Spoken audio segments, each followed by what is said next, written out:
Hello bachcho, let's see this question. The question says the sexually transmitted disease that can affect both male and female genitals and may damage the eye of babies born to infected mothers. तो इनमें से कौन सी ऐसी STD है जिसके अंदर male female genitals तो affect होते ही हैं बट साथ साथ जो बेबी होगा इन्फेक्टेड मदर का उसकी आईज भी अफेक्ट हो सकती हैं. शुरू करते हैं इस क्वेश्चन को. सबसे पहले बात कर लेते हैं इस क्वेश्चन के की कॉन्सेप्ट की. तो यहाँ पर जो की कॉन्सेप्ट यूज हो रहा है that is sexually transmitted diseases, STDs, right. तो अब यहाँ पे देखो, जो एसटीडीज होती हैं ये हमारे फीटस को भी अफेक्ट करती हैं. जो हमारी एसटीडीज होती हैं basically they can also affect the foetus अगर उसकी जो पेरेंट हैं वो हमारे अफेक्टेड हैं, इन्फेक्टेड हैं. तो ड्यूरिंग चाइल्ड बर्थ या फिर ड्यूरिंग प्रेगनेंसी बेबी को भी हार्म हो सकता है. तो इनमें से अगर मैं बात करती हूँ एड्स की, तो एड्स के अंदर ऐसा कुछ नहीं होता है.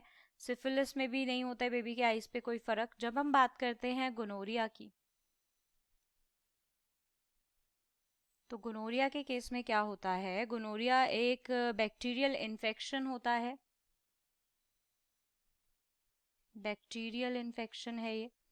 दैट मीन्स इसका कॉजेटिव ऑर्गेनिज्म एक बैक्टीरिया है, राइट. तो यहाँ पर ये जो बैक्टीरिया है बेसिकली ये स्प्रेड होता है मदर से बेबी में डिलीवरी के ड्यूरिंग. और बेबी जब बॉर्न होता है इन्फेक्टेड मदर से तो उसे आई इन्फेक्शंस हो सकते हैं जिससे कि ब्लाइंडनेस तक हो सकती है उस बेबी को. तो देखो यहाँ पर ये जो डिसीज है इसको कॉज करने वाला बैक्टीरिया है निसेरिया.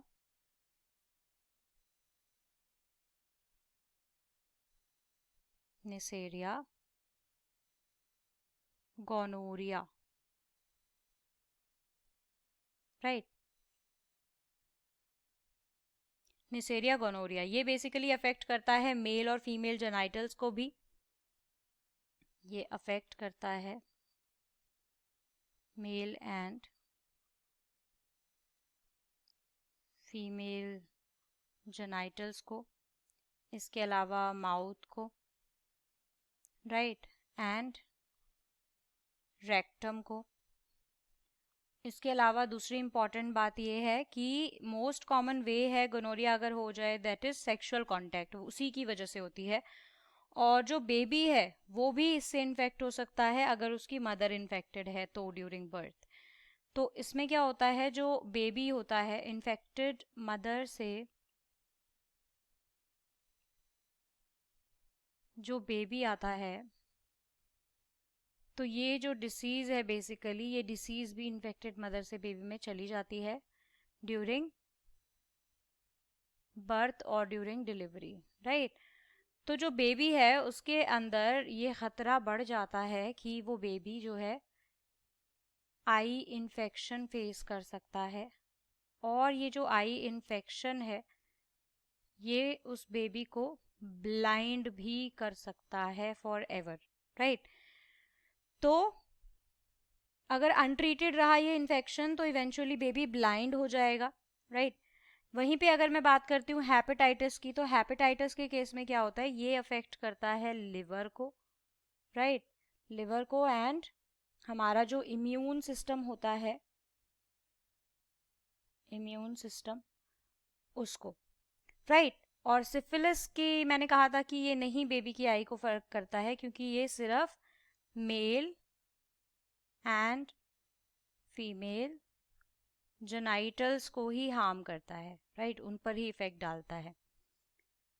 अब हम बात करते हैं यहाँ पे एड्स की. तो एड्स के अंदर भी जो बेबी है, राइट, उस पर कोई इफेक्ट नहीं पड़ता. ये इफेक्ट करता है इम्यून सिस्टम पे, राइट.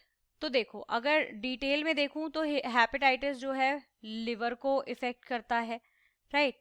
इम्यून सिस्टम को एड्स इफेक्ट करता है. मेल फीमेल जेनाइटल्स को सिफिलिस इफेक्ट करता है, करता गोनोरिया भी है, पर साथ साथ बेबी पर भी इफेक्ट डालता है. So here for this question the answer will be option C, gonorrhoea. I hope you understood it well. Best of luck. Thank you.